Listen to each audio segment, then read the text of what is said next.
It is a process to allow you to get relief from that debt.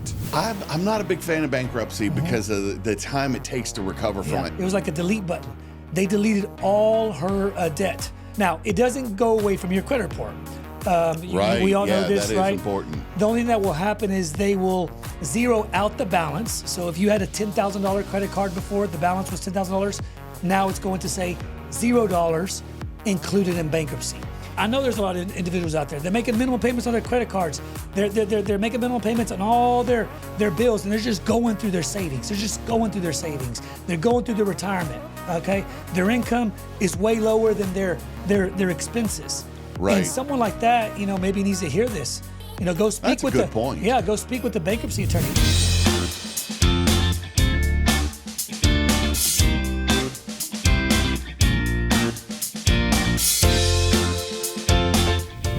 More than money, it's about empowerment. Welcome to MSI Wealth Chronicles.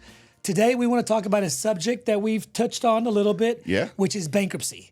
So we're going to cover what is bankruptcy, and I think more importantly, right, the pros and cons. And then if you do file bankruptcy, what does life after bankruptcy look like in the area of credit? Yeah, okay? Where to go and what to do. Most people get into it and then don't know where to go afterwards. Exactly. So let's dive in and let's start off by, what is a bankruptcy for those that don't know? Well, bankruptcy is a legal process that when you are overwhelmed, you have more debt than you can handle, you just can't hold up anymore. Maybe a tragedy happened. Yes. It is a process to allow you to get relief from that debt.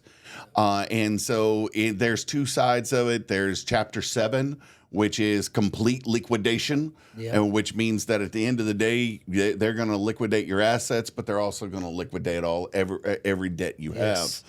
And then there's Chapter 13, which is, think about it as restructuring. Yes. And that's going to, some of your debt's going to go away, some of the debt's going to get paid off, but you get to keep more of your assets with that. So really, it's a way for somebody who's in real financial difficulties and hardships to be able to walk away from their debt and sort of start over. Yes, and I agree with that because we get a lot of clients, and there's some clients where that's the better avenue for them if they qualify, right? Because that's one of the things that we're going to talk about, which is now these days you have to qualify. Back in the days, people were getting into debt and then filing bankruptcy. And because of that, they changed the rules. And now you have to qualify. And we'll touch up on that a little bit. But yes, there's clients that we have that they come to us and bankruptcy is a better option for them.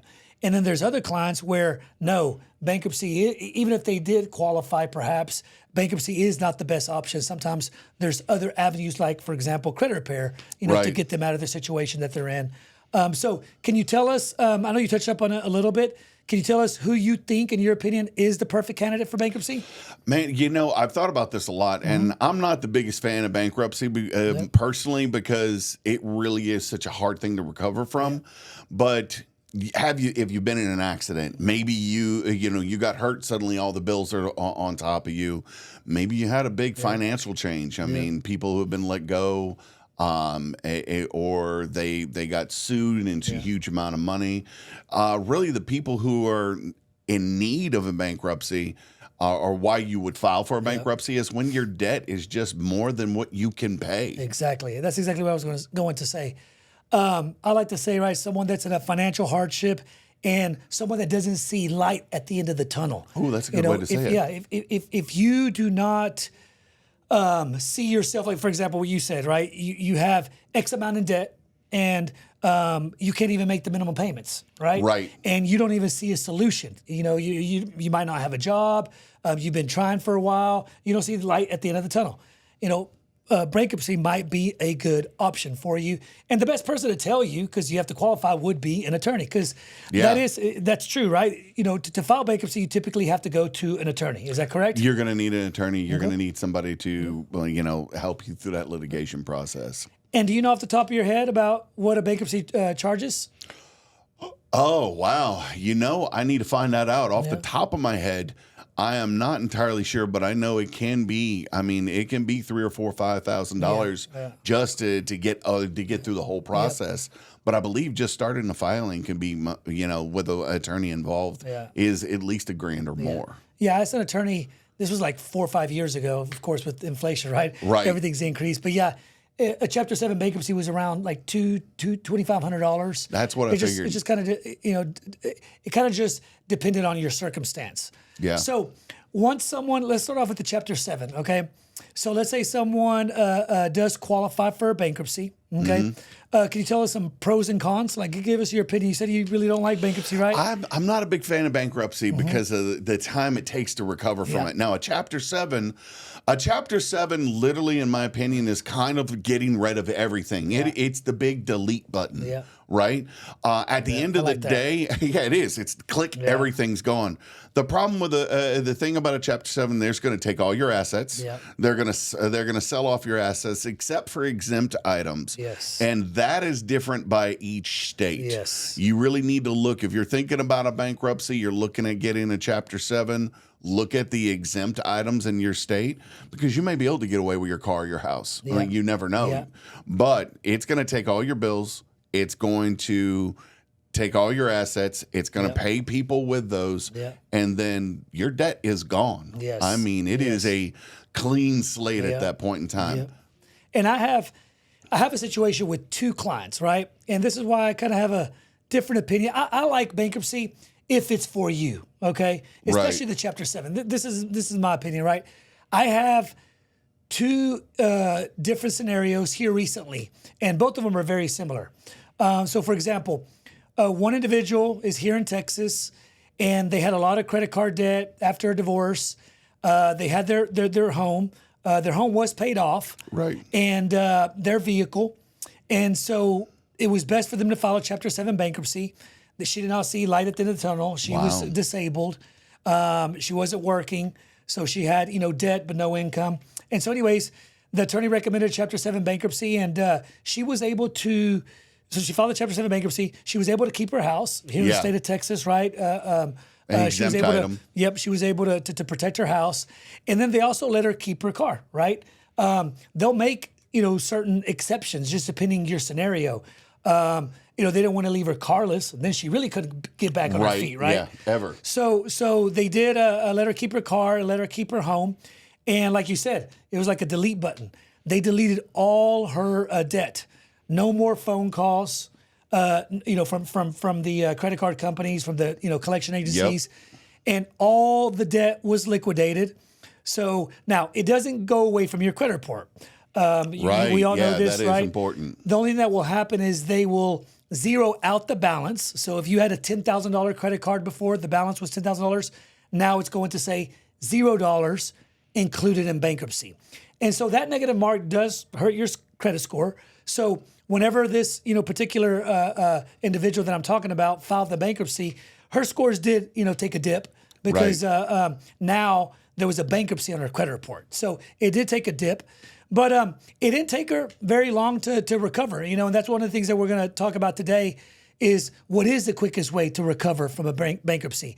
And I think, the reason why it didn't take her long to recover was because, she reached out to me, for some education. And, I gave her, all the education that I had as it pertains to this subject. And basically what I told her is because her car was paid off and her house was paid off. So what happened was it liquidated all her debt. Her scores dropped. They were like in the mid 500s. And I told her to open up a secured credit card. Right. And so she opened up a secured credit card. And we're talking about maybe 6 months later, right? Paying that secured credit card on time. She was back up into the mid 600s. And after like literally a year, she was already in the 700s plus. And so now, I mean, she's living like she was before, as far as, the bankruptcy hasn't stopped her from being able to do anything. Really the only thing, that I've seen where a bankruptcy does hurt you is if you try to buy a house, there's like a 2-year rule. 2 years, Sometimes they let you, if you do like a manual underwriting, they'll let you buy a home with 1 year after the bankruptcy has lapsed, right? Right. 1 year after it's been, filed. It's 1 year. There from it is. 1 year, 2 years after it's been filed, most cases. But I have seen people get a mortgage after 1 year. But she already had her house, so she didn't want to buy a new house, right? Right. So she didn't feel any pain in that area. And she really wasn't seeking any more credit. She got the secured credit card after her scores went up, a little bit, then she got an unsecured credit card. Right. So as it pertains to her, she didn't feel any kind of repercussions, from filing the bankruptcy. All she felt was relief because the phone calls go away. Yeah. And now all those, the minimum payment, that she was making on those credit cards, that wasn't required to be paid anymore because the debt got liquidated. And the second example was exactly like that as well. Wow. And this was one of my friend's father, and he didn't have a house under his name. He just had the vehicle and a bunch of credit card debt. And so, anyways, he went to an attorney. They agreed that Chapter 7 was the best. It liquidated all his credit card debt. They let him keep his car, right? Right. So now no more debt. And he did the exact same thing. He opened up a secured credit card, and also what he did, this other person I'm talking about, the first scenario, he didn't do this second part that I'm about to mention, but my dad's friend, after opening up the secured credit card, he got an R credit restoration program. And then what we did is, and what we're still doing to this day is, we're auditing, those negative marks where it says a $0 account included in bankruptcy, where it says bankruptcy, Chapter 7 bankruptcy under public records.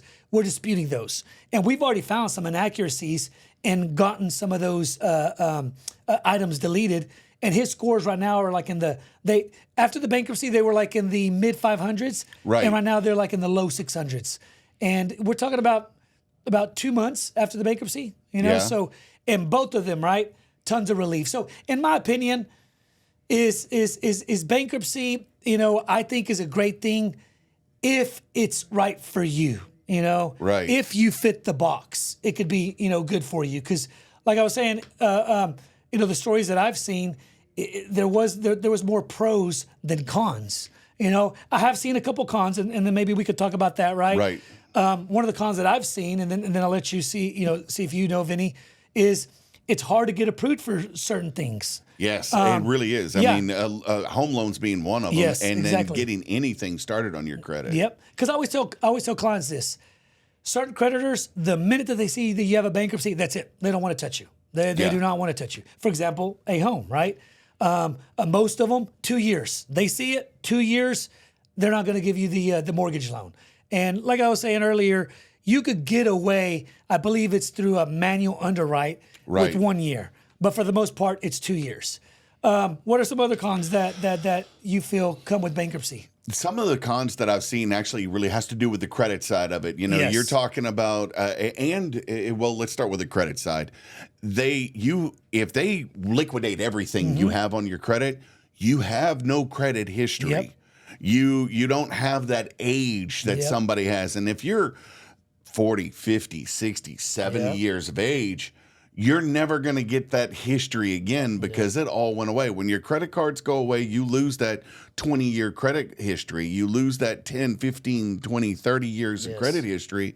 And now you have the same starting credit as a high school graduate. Yes. And that can be devastating for people who don't have, and this is where I worry about it.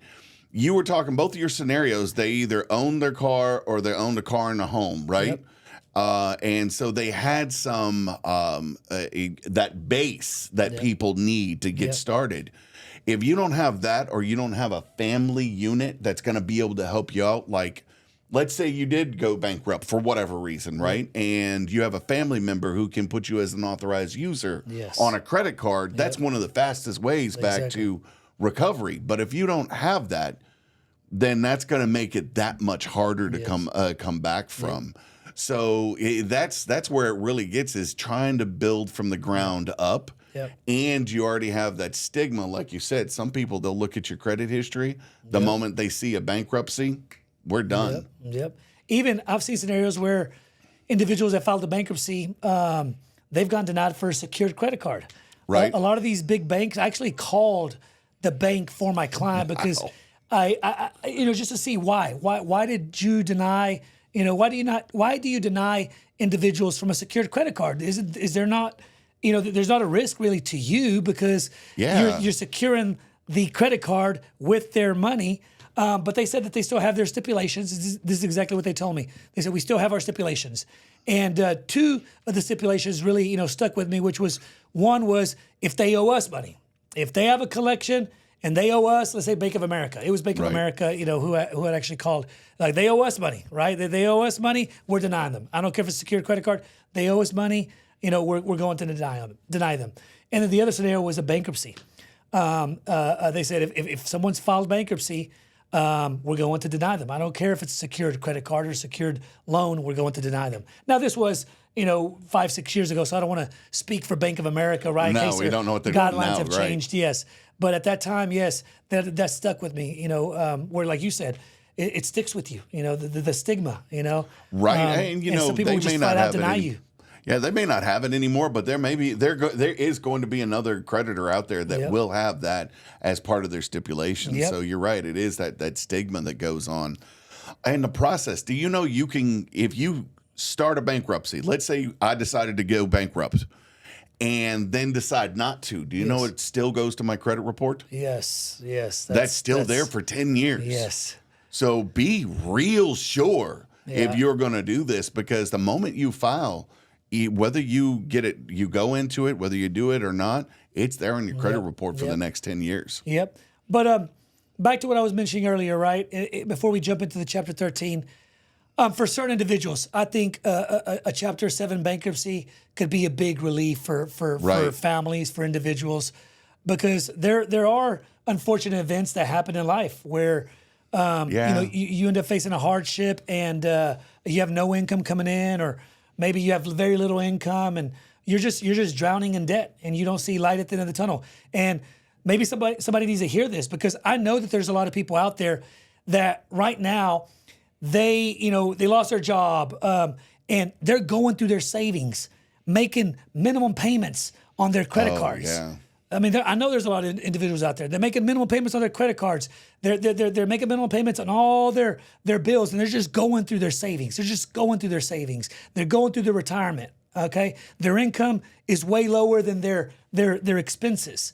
Right. And someone like that, maybe needs to hear this.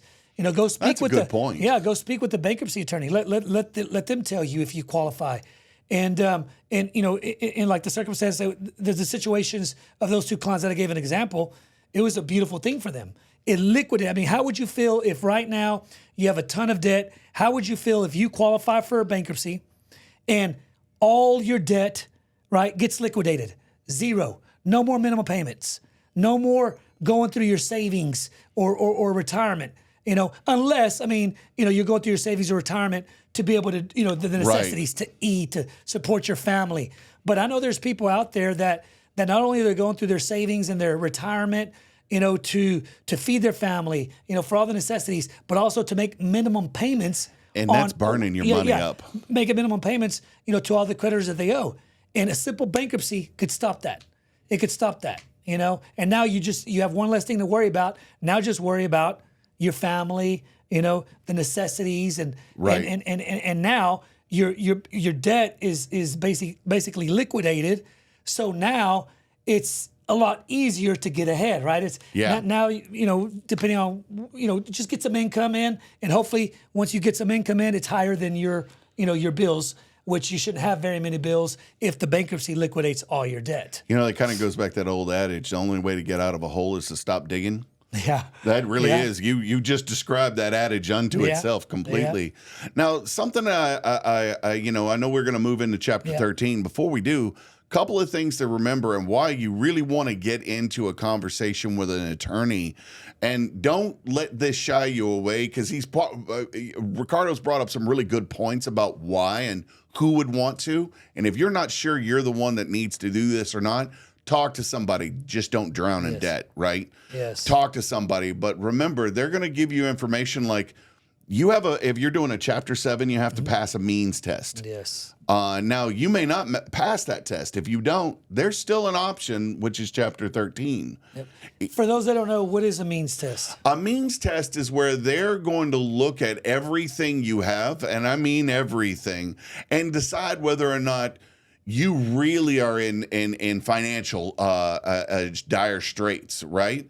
And that could include what's called a 3-4-1 meeting, which is where you literally have to, under oath, talk to the representatives or the creditors themselves of all the creditors you have, and you have to answer a lot of questions. Now, that is all part of the means test, and if you pass that, then you can get a Chapter 7. Yeah. If you can't, that doesn't mean that it's over. You can't do it at all. At that point in time, one of your options is now move into a Chapter 13. Yep. And so real quick, before we move into the Chapter 13, if someone files a Chapter 7 bankruptcy, right, life after Chapter 7 bankruptcy should look a little like this. Immediately open up a secured credit card. Absolutely, without a doubt. And then also, as Jessie was saying earlier, is if you know any family members or friends, because it doesn't have to be a family member, that has a credit card that they've never paid late on. This is a question that you need to ask those family members or friends. They've never paid late on the credit card, and they have a low balance. Okay, if they meet that criteria, you could ask them if they'll add you to their credit card as an authorized user. And as Jessie was saying earlier, basically you're going to get all their credit history. Let's pretend that they've had that credit card for 10 years. It's a credit card with a credit limit of $10,000, and their balance is zero. 10 years, $10,000 limit, balance zero. All that information is going to transfer to your credit, okay? While not affecting theirs. Yes. That's the big thing to remember. And they don't even have to give you the credit card. Am I right about that? You're correct. Because they will ask you. Whenever you add someone as an authorized user, they will ask you before you hang up, do you want me to send them a credit card? And if that individual that you're going to be an authorized user on their credit card doesn't feel comfortable you having a credit card, right? Then they just tell them no. Yep. Yeah, so it could be a really good way to be able to start your credit. Exactly. Those two. And so real quick, I want to touch up on authorized user, but back to life after bankruptcy. So A, open up a secured credit card. B, see if you know anybody where you could piggyback off their credit card as an authorized user. But definitely, here's the big one. Definitely do not depend only on the authorized user. Open up a secured credit card. And let me tell our audience why. I learned the hard way years ago whenever we started the company.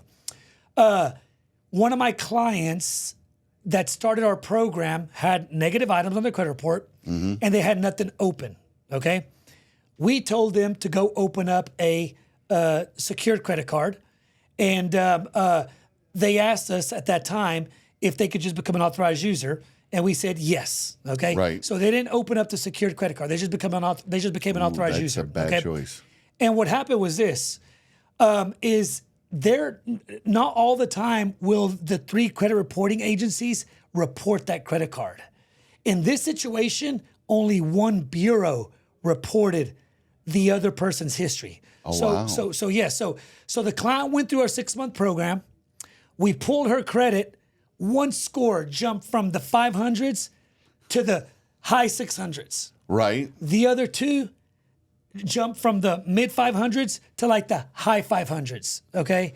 And the reason why is she didn't go get her own line of credit. She didn't go get the secure credit card. She only became an authorized user, but there was only one bureau that reported that credit card as an authorized user on her credit card. So she only got that history on one bureau. Okay. Right. And the bureaus are actually notorious of doing that now.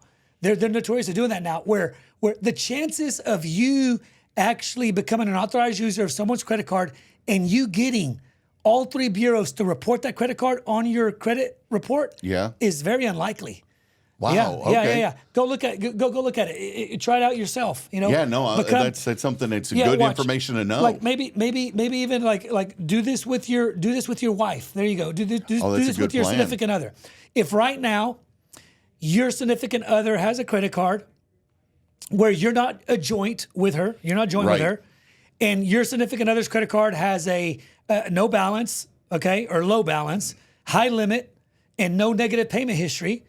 Tell her to add you on as a authorized user, okay?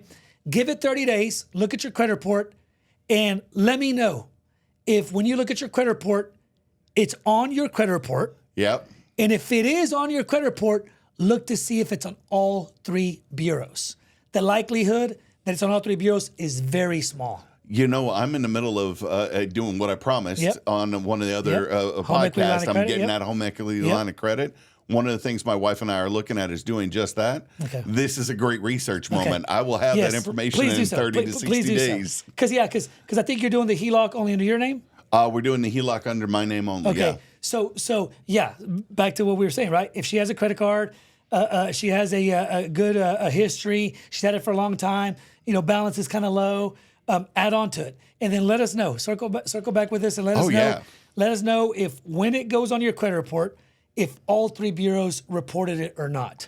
And we're actually moving 2 cards. She has 2 cards that are relatively old. Yep. And where I only have one, and then I one old card, and like 3 or 4 that are younger, say 2 or 3 years. Yes. She's going to put 2 of them that are a decade or older onto me, so we'll have more than one to look at when it happens. That's exciting. I like that idea. Yeah. And I read an article. It was an interesting article. This was years ago. It happened the article that I read was probably around 2008, 2009, during the mortgage crash, the housing crash, right? Right. And the article, basically in a nutshell, it said that the reason why the bureaus are not giving you credit on all 3 bureaus, right, as an authorized user, is because they said that whenever they did research of what happened, what were the reasons for the crash? Several reasons, right? I mean, back then, right, you could get a loan. You were in the low 500s, 400s, you could get a mortgage loan. Somebody told me you just had to be breathing. Yes, there was adjustable rate mortgages. There was several factors, right? But one of the things that this article said was that they talked about authorized users. It said that individuals were going to would go apply for a home, for a mortgage loan. Right. They would get denied. They would call up their family member because let's say they were shy 20, 30 points. They would call a family member or a friend to add them on as an authorized user. Give it a little bit of time so it gets to report on your credit report, about 30 days. Right. They go right back to that mortgage company, okay? And now they no longer have let's say they initially had a low 500 credit score. Right. Now they have a mid 600 credit score, low 600 credit score, and now they got approved. And the article was saying, is that fair to the lenders? When they ran their credit report the first time without being an authorized user, they were a certain risk factor. Right. They were a high risk on defaulting if a loan was given to them. Kind of how people look at bankruptcy people. Yeah. And now all they did was become an authorized user. And now they went from the low 500s to the mid 600s, So now your risk factor goes down. Is that fair to lenders? That's what the article was mentioning, right? Is that fair to lenders? Is that accurate information? Right. Did they really improve the likelihood of them paying a loan? Did it really increase, because they became an authorized user?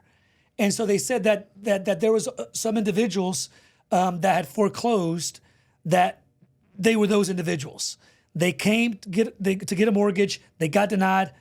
They came back with a better credit score after they were an authorized user, and now they were approved. And some of those were the ones that actually got foreclosed on during the mortgage crash. So they said, explains something. Yeah. So they said that since that, right, now the bureaus are very hesitant about reporting an authorized user on the credit report. You still get the benefit that you still get the intention of an authorized user, right? Yeah. Is really for you to be an authorized user, like for your kid, for example, right? Right, absolutely it is. You add your or kids somebody you do things with. Yeah, exactly. You let's say that, right, or whatever, a kid. I actually have a friend of mine that he and I have the card, but we share it. He's an authorized user on it. Go. And the reason is we go and we have a common we do a sport together. We do something called Highland Games, and he may be buying I may be at the house and unable to call and make the reservations. He's able to do it, and because of that, we share a card. Yep, and we do it here at MSI, right? Yeah. You have, as a leader, right? You have a business credit card. A couple of our other leaders have a business credit card. It makes life easier for all of us. You don't have to ask, hey, can I get your credit card? You have your own, right? So that's the main benefit of it. But people made it, you getting all the individual's credit history, the main benefit. Right. And the article said basically that it was a flaw in the system.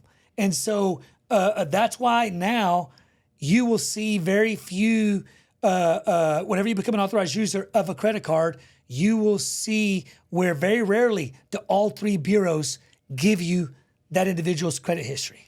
Now, you'll see one, you'll see two. You're lucky if you see three. So let us know if you do end up seeing I'm definitely your going wife's to. credit card. My wife's on all three of the bureaus. I'm very, very, very, very curious. Now, to see. something that they may want to know out there about our listeners would want to know is the fact that Visa and MasterCard's the best ones to do that with. The reason I say that is I don't know if you know or not, but if you get an Amex, say I got an Amex and I put you on it, do you know they issue you a sub number? No. And it doesn't go all the way back. It starts from the day I put you on that Amex. Oh, really? Yes. So you don't get all the credit history? They know that. You get the amount, like the limit, and all of that, and maybe some of the recent history from the date that you put on forward, but you don't get the initial history of it with a Amex. Yep. Okay. Now, that may be not all Amexes because you have charge cards and credit cards from Amex, which work a little different.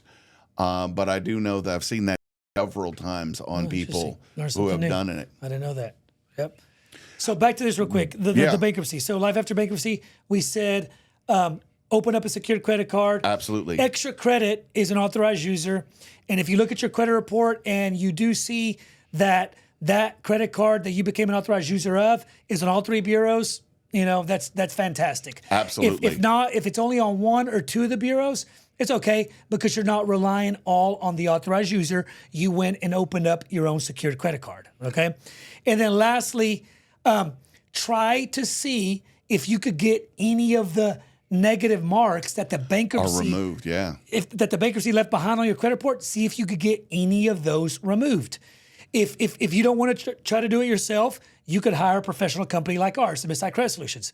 Basically, what we'll do is we'll audit every mark that's affecting your credit score. Basically, every negative mark that you include in the bankruptcy, we'll audit it to see if it's reporting 100% accurate according to law, the federal law, right? Yeah, and federal the law says you have a right to 100% correct. Yep. It doesn't give any leeway on that. It says 100%.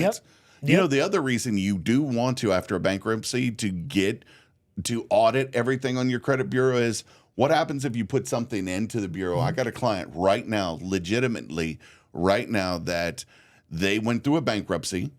They had an item that was put into the bankruptcy, and that company sold it to a collection company. And now the collection company is trying to put it onto their credit report. Well, this is double trouble. That's not allowed. On top of that, that debt shouldn't be there because it was discharged. Exactly. Now, they can call about it. They can try to get you to pay it, but they're not supposed to report that debt again. And they're trying to report it with a different last day of payment and everything on there. So if you're going through a bankruptcy, at the end of it, make sure that you protect what you have. You really should get a credit monitoring service and watch your credit while you're building it back up, probably for the first year, maybe two, that you're doing this. You want to have that to be able to look at it, see what your authorized user, if it's reporting to all three, like you said, get that secured card. When your score gets to the right place, get yourself a regular credit card at that point. If you can get a secured card that converts over later, that's probably the best choice. Exactly. So I guess let's jump into the chapter 13, right? Chapter 7, we've already covered. The big delete button, chapter 7. You delete, if you qualify, you delete your debt, you open up a secured credit card, you see if you know anybody where you could become an authorized user of the credit card. try to get the negative items that were left behind from the bankruptcy removed. Either you try to do it yourself or you could hire a professional company like MSI, okay? So Chapter 7 bankruptcy. Can you tell our audience what a Chapter 13 bankruptcy is? A Chapter 13 bankruptcy, you're going to have some of your debt discharged. You're going to have some of your debt where you're going to pay it out over a certain amount of time. So they're not going to just wipe everything out as quickly as they would with a Chapter 7. When you're in a Chapter 13, they're going to take all your debt. They're going to figure out what you can pay, and they're going to set up a payment plan. You're going to pay that out. They're going to restructure everything. Once you get to the end of that payment, anything that's left over that are in the items that you put into bankruptcy, this is important because you don't have to put everything in a bankruptcy. A lawyer will oftentimes recommend that you do, but you don't have to put everything in there.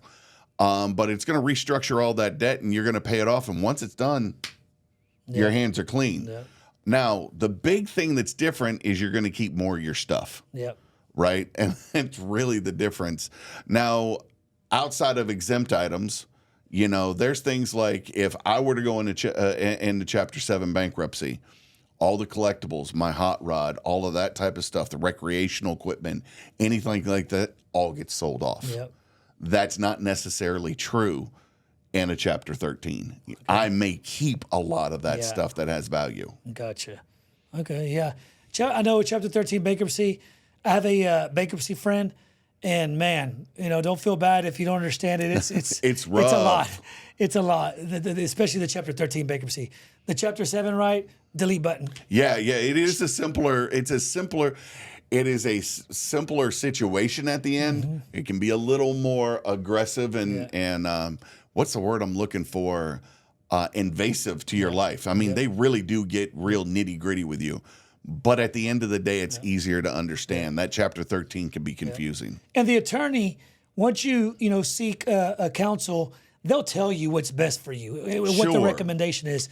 But are we safe to say, because I don't know myself, are we safe to say that a Chapter 13 bankruptcy is who fits the perfect box? You might not know. Who fits the perfect box of a Chapter 13 bankruptcy? Chapter 7 bankruptcy, we already explained that, right? Someone that is in a financial hardship, okay? Yeah. Chapter 13 would be probably also a hardship, but would we be safe to say someone that has some assets? Yeah, right? Somebody with a lot of assets that aren't protected under the state law, right? If your state doesn't have an exemption for a lot of the things that you own, it may be a better choice to go into Chapter 13. Like I would be if I suddenly, let's say for whatever reason, I couldn't work for the next 6 months and bills are piling up on top of me. At that point, I would be a good choice because if I let them just liquidate everything I have, I mean, I would lose a lot. I mean, there's a lot of things, there's a lot of money involved with that.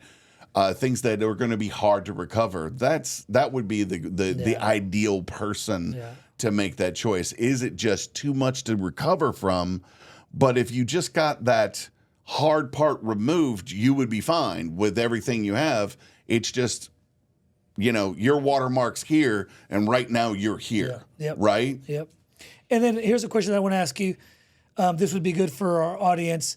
Chapter 7 bankruptcy could happen pretty quickly. Okay. Sure. But a Chapter 13 bankruptcy could be years. Yes. 6 months usually is what you're looking at with a Chapter 7. It's about a 6 month process to get into either of them is about a 6 months. But at the end of the process with a 13, you now have the payment plan you got to deal with. So you could be 2 or 3 years. Exactly. It's not officially closed until you fulfill that payment plan. And being closed is a term called being discharged. Once it's discharged, everything's done. It's over with. That's when you're done with it. Up until that point, and here's the kind of the beast of a 13, right? Once they're locked into the agreement, they have to follow it. But if for some reason or another you break your bankruptcy agreement, let's say you don't pay the amount that was agreed by the court, or something comes up, or a lot of different things, you revert back. Wow. It all hits you right back again. So you could go into a bankruptcy, be a year and a half into it, and suddenly be sitting back with all that debt in your lap. Wow. I didn't know that. Yeah, that's the side of it that makes people go, huh, look at that. I mean, so be sure you sit down and you talk, and once you're in that, do what is there if you're going to do it. And on Chapter 13 bankruptcy, like you said, you don't have to include everything in the bankruptcy. So, no, you do not. So you could keep some of your open lines of credit. I actually recommend it. If you've got I talked to a client that called in to here one day through a partner of ours, and they weren't sure whether or not bankruptcy or debt consolidation or whatnot was the choice. And I was like, because with their credit report, I wasn't entirely sure. I was like, you could kind of go one way or another, but if you go to the bankruptcy, if you do, that's a 20-year-old credit card. Yeah.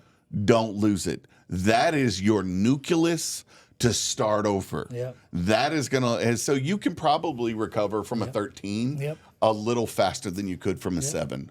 Okay, let me ask you something. So let's say we have somebody out there, one of our audience, and let's say here's a scenario.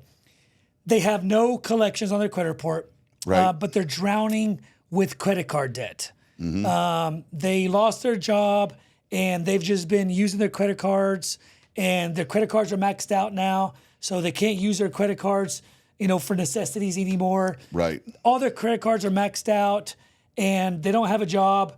They're having a hard time even making minimum payments. They're having to, go through savings and retirement for. It's time to think about something. If you're eating into your savings, it's time to think. But let's say they go, okay, and for whatever reason, let's say they go to try to file bankruptcy for whatever reason, right? They don't qualify. They go through the, what did you call it? The test? The means test. Yes, they go through the means test. They do not qualify. Can you tell our audience some other ways? If they get denied for bankruptcy, what are some other ways that they could get out of that? That comes down to the biggest two that I know of off the top of my head are going to be debt consolidation and debt settlement, right? Because in this, let me interrupt for a second. In this situation, we can't help them. Credit repair. No. Credit repair is what we try to do here, right? Is we try to improve our clients' credit scores by attempting to remove as many of the inaccuracies that appear on their credit report. Correct. And in the scenario that I gave you, this individual has no collections on their credit report. So there's nothing for us to dispute. Yeah. All they have is active open credit card debt. Okay. Yep. So I just want to make sure that we're on the same page. So what are the scenarios? Depending on you've got debt consolidation, you've got debt settlement. Those are two big ones.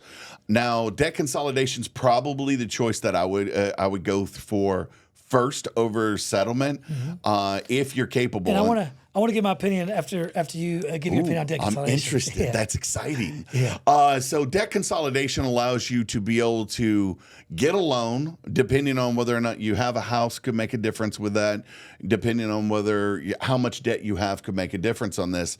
But a consolidation allows you to put all your debt into one thing, bring the payment down, bring the interest rate down by getting an installment loan, which is going to be, by the way, if you don't know, an installment loan is any loan that you pay the same amount every month, month over month, and at the end of it, it's over with. So it kind of gives them a goal line to reach at that point. Yeah. And that's probably the first thing I would tell people to look at. And I agree with that. I meant more debt settlement is where I have an opinion about. Debt consolidation, What is your opinion on debt settlement? Well, okay, so real quick. On debt consolidation, right, I agree with you 100%. If someone out there, if a creditor out there is willing to give you a loan that will cover all your debt and they're going to give you a lower interest rate, yes, I think that's a smart move. The problem is I've heard that it's difficult to find. Would you agree or no? Oh, yeah, absolutely. It's difficult to find because at this point, right, you're in a bad place with your credit. Your scores, if your cards are maxed out, that means your scores are low. Because debt is a huge part of your credit score. So in this scenario, their scores are low. So back to what you were saying, right? It is kind of difficult to be able to find a debt consolidation loan that will be able to cover all your debt. Is that correct to say? Yes, sir. And it's also why we go back 7 years on our credit reports when we're helping our clients.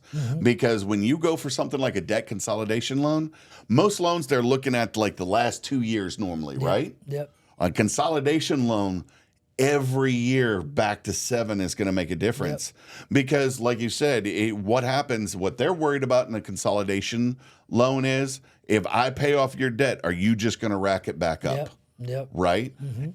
If your history says no, that can actually help you, going back to knowing what your full 7 years is. Yes. If you have 5 years that you never had any debt and the last 2 years have been a problem, that actually increases your chance of getting that kind of loan. Yes. So that, you're right, that is something you really have to worry about with that. Where debt settlement, there's several ways to do debt settlement. But in this scenario, right? Someone has a bunch of credit card debt. Let's say they have 5 credit card debts. They're all maxed out. 5 credit cards. They're all maxed out. And so debt settlement. Debt settlement basically tells you to let those cards go into collections. Sure. They tell you, hey, how much, Mr. John Doe, how much are your minimum payments on those credit cards? Let's say the minimum payment on those credit cards is $400 each. 4 times 5, right? You're talking $2,000. So $2,000. A house payment. Yep. So you're paying $2,000 in minimum payments to your credit cards. They tell you, let those cards go back. Okay, don't pay them. Instead of paying $2,000 a month, give us $1,500. Yep. And basically what they do is they start putting that $1,500 like in an escrow account. And as you build it up, and once your 5 collections are in collections, then they start settling them for you. But the problem is that, as you let your credit cards go back and you get late payments, right, your scores are tanking, and that takes time to happen. Yes. That's 30, 60, 90, 120, 150 days. Yeah, it could go even longer. 7 months, 8 months of late payments. And then they settle them for you once they do go into collections and you have enough money in escrow. Right. And once you do settle them, they still appear on your credit report as a paid collection. Yeah. Yeah. So from the last date you paid, which is when they pay off your collection, Yep. it's 7 years from there. Which a paid collection still affects our credit score for those that don't know. So, but it is an option. It is an option that, you have if you have a lot of debt, right? If you have debt, debt settlement is an option. So we have credit consolidation. We have debt settlement. And then, another one that I always tell clients, because sometimes whenever you're in it, whenever you're going through the hardship, it's kind of hard, even if there is light at the end of the tunnel, it's hard for them to see that light at the end of the tunnel. Sure. So I'm always really sensitive when I'm talking to our clients about this, but I tell them, if they get denied for a bankruptcy, then that means that they saw something that maybe you don't see. They didn't see enough of a hardship to approve you for a bankruptcy. And one thing that I tell them to do, which is what Dave Ramsey says to do, is make the minimum payment on all your credit cards, and on one, if you do, maybe the one with the lowest balance. He says, right? Yep. If you have any extra income on top of the minimum payment, put that only on one credit card. Snowball that effect. That one will the snowball effect. It'll start coming down. And once you do get it down to zero, I know we've said this in another episode of our podcast. Once you zero that out, then you could go ahead and take that money onto another credit card where you were already paying the minimum payment. Let's say that you had 5 credit cards, you paid the 5th one off, so now you go to the 4th one, the next one with the lowest balance, right? And you still pay the minimum payment of what we say earlier, $400. $400 plus let's say over here you're paying $600. So 4 plus the 6 over here, $1,000 now you're making on that one credit card. Now that one will come down at a faster pace. And then you just go on to the next credit card. And that takes some discipline to do, because you got to make sure that once you pay off one of those cards, you don't go, well, I get that money back. No, you need to put that money right. Act like it didn't change. You're just paying on the next one in line. Yep. Because one thing that we'll never tell, we're in credit repair. And in that instance, we can't help the client because that situation, someone has 5 credit cards, they have no collections, they're maxed out, right? They didn't qualify for bankruptcy. What are their options? That's what we've been talking about. We can't help them with credit repair. No. And the only way we could help them if those credit cards were collections. And we would never tell our clients, hey, let them go back into collections, don't pay them, and then let us dispute them. And here's the reason why, and I'm kind of getting off track a little bit, but I think this is still valuable information. A lot of people think that whenever you get a collection, that they think that the worst that could happen is it goes on your credit report. We all know that. It goes on your credit report, your scores drop, and now it's going to be hard to get approved for anything. Right. But in my opinion, I mean, that is pretty bad on what could happen, right? It goes on your credit report, your scores drop, right? Yeah, that is rough. But that, in my opinion, is not the worst thing that could happen. What a lot of people don't know is that they could sue you. That creditor could sue you. And every state is different. The statute of limitations in Texas, which is where we're at, is 4 years. So within those 4 years, they could sue you. And luckily, they call Texas a debtor state. If they sue you, they win. They file a judgment. There's not much they could do here in the state of Texas other than now, basically put a judgment on you. And if you have a lot of assets, they could still get you. But if you don't, but if you don't have any assets, then there's really nothing they could do other than continue to damage your credit score. So now that's not entirely true. If the judge deems that, if you just decide not to pay that judgment, and the judge deems that you are in contempt of court because you could pay it, but you're choosing not to, they can jail you. They could jail you? They sure can.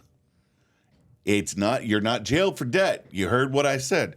If the judge says you can pay it and you choose not to pay it, that is contempt of court. Gotcha. And you could get picked up. They can come to your office and pick you up and take you to jail. I didn't know that. Yeah. I did not know I that. actually had a friend that had that happen to him. So if the judge says you can pay it, the judge. Yeah. But then again, then you like choose you were not to. And you choose to. If you but it has to be that active choice. If you're paying anything, if he looks at you and go, "What can you pay?" and you say, "Here, I'll pay this."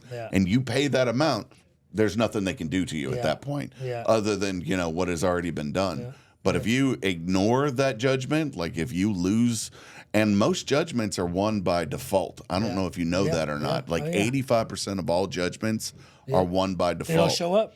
Yeah, and it'll show up. And the thing they don't show up to court. Oh, they don't show up to court, right. They get the letter. They get served with the paperwork, and they don't realize that if you don't respond to that in 15 days, they win. Yep. And then, so we were talking about, don't let the credit cards go back, right? Go into collections, because a lot of people don't know that they could sue you. In some states, they're not like Texas, where they call Texas a debtor state. Right. Some Texas will allow wage garnishment. So imagine you letting your credit cards go back. And when I say go back, I'm referencing let them go into collections. Right. Imagine you let your credit cards go into collections, and you live in a wage garnishment state. They sue you, they win, and now they start garnishing your wages. Some states allow like up to 25% of wage garnishment. I mean, what's cheaper? What was it going to be cheaper if you just would have taken the snowball effect with what Dave Ramsey says? Right. Was that cheaper than 25%, or was 25% wage garnishment cheaper? So definitely don't let your credit cards go back. We don't recommend that. And you just brought up inadvertently another reason to look at bankruptcy. If you're in a state where garnishment is a real thing, because again, not all states are that way. It may be that, you're looking at, hey, if you do let it go back, you're going to pay this directly out of your check. And it may be in those cases where bankruptcy is a better choice for you. So that's another reason right there. Yep. And like the example that I was given earlier about my friend's dad. Okay, so listen to this. So he got into our program. I proposed bankruptcy to him. He came to us. Let me give you this example. Let's pretend he had like, let's just say again, 5 collections. But they were collections, but they were fresh collections, credit card collections. He got in our program, and we weren't able to really find any inaccuracies. And but the collections were fresh. I mean, they were big credit cards as far as the balance, and it was fresh. And so I told him, I was like, hey, I told him again, once he went through our program for like 4 or 5 months, and we really hadn't found any inaccuracies up to that point. I told him, I was like, hey, have you thought about circling back to bankruptcy? Because the bankruptcy, if you qualify, will liquidate this, and then come back to me after now when you come back to me, it says $0 including bankruptcy credit card, $0 including bankruptcy collection, right? Credit card, sorry. And then come back to me. And so he did. He finally went to go talk to an attorney and got approved. And he is so happy that he listened to that advice because zero debt at all whatsoever. And he opened up a secured credit card. His scores are already, coming back up. He's in our program. We're trying to, attempt to see if we can find any inaccuracies in what the bankruptcy left behind. Right. Yep.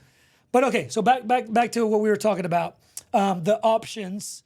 If someone gets denied for bankruptcy, we were talking about the options. And we talked about the debt consolidation. Yep. Which is being able to get a loan, which can be kind of hard for some people to get.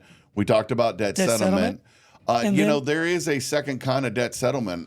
There is a non-profit, and I only know of one of them off the top of my head, which is a debt settlement company. And what they'll do is they'll call your creditors, and they will negotiate to close the account, get a reduced percentage on the amount of interest on the account, and set up a structured payment for you. Yeah. And that is also a debt settlement program. And you don't see a lot of those out there, but it is one that's worth telling them about. There is an option out there like that. And do you know how it reports after you finish? When it reports at the end of it, and that's the interesting part, is as long as it's in the debt settlement, it continues to report that you're paying on time. Mm-hmm. Now, the problem is once you pay it off, it goes away, right?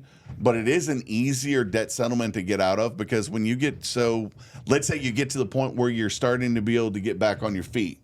You've paid enough of that down, you're getting close to getting rid of it. Maybe a year or two out from getting rid of it, that's when you get a new credit card and you start being responsible for it. So it is a more transition way to do that. Yeah. And that is an option. And what's that called? It is a company. It's US something. And I can find it. Yeah.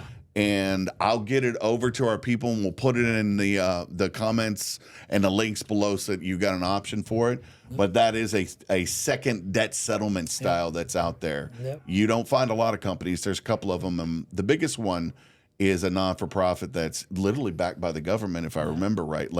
They aren't part of the government, but it's what the government sends their people to. Yep. Okay. But, not sure if you have anything else about, bankruptcy, but the big takeaway that I would like, people to take away would be that bankruptcy isn't, in my opinion, as bad as what some people, actually say that it is. Before I would have said it was that. I really would have, before our conversation, I would have went, I don't see where it would be useful. So you've made a good point today. In my opinion, if you qualify, right, it could be a beauty. It could save you a lot of stress, a lot of stress, a lot of, I think it'll shorten the length of how long it takes you to recover, to get back on track of things. So, but anything else that you want to cover on a bankruptcy? No, if you're in a position where you feel like you're drowning in debt, the big thing to do is to do something new. Whether it's bankruptcy, whether it's debt consolidation, whether it's debt settlement. It may not be credit repair. We may not be the option for you, but I really think the thing is to remember, if you're tapping into your personal resources and they're draining away and you're not getting anywhere, stop, take a moment and think, quit panicking. Yep. And let me add something else on top of this. This is just a thought that came along. So there's a lot of successful people, and I know you could probably name a few, and I know you guys could name a few. There's a lot of successful people that have filed bankruptcy. Sure. Donald Trump, right? How many times? Is it 3 times? At least 3 times I know of. Yep. Yeah. And think about it. He's a very intelligent man, I would say. Former president. And the number of, whatever your political leans are, the man has owned more fortunes than most people will ever see. And that's just one example. I hear about it all the time with business owners, just sure. people that are wealthy, that they filed bankruptcy, more than one time, I've heard. A lot of people and a lot of individuals go into different types of bankruptcies because they're moments in your life. So, if we sat down and went online and looked up who famous went bankrupt, I guarantee you the list would be longer than you would expect. It gives you a fresh, slate to start off from, like that delete button, and get it behind you and move forward, and don't look back. So, but anything else? Any other? That's what I got today on this. I mean, that's it. Yeah, no, that's it. Okay. Well, I hope this helped, our audience. Like I was saying, the big takeaway, that I would like you guys to take away is bankruptcy is not as bad as, some people pretend it to be. If you are in a hardship, I definitely would recommend that maybe you start there and go talk to legal counsel and see if you qualify for that and for bankruptcy. And if you don't, then we gave you a couple other options that you might be able to take advantage of. Yeah, and definitely I agree with a legal counsel. Talk to a legal counsel. By the way, the one thing I didn't say is they're going to mandate that you go into a credit counseling during the process of bankruptcy. I highly recommend to pay attention and be smart about what you're doing during that, and just calm down when it comes to it, because I know that can be a stressful situation. Yep. But if you have any questions as it pertains to the subject, or really anything, do not hesitate to reach out to us. So, is that it? Anything else? That's all I got, sir. All right. Thank you.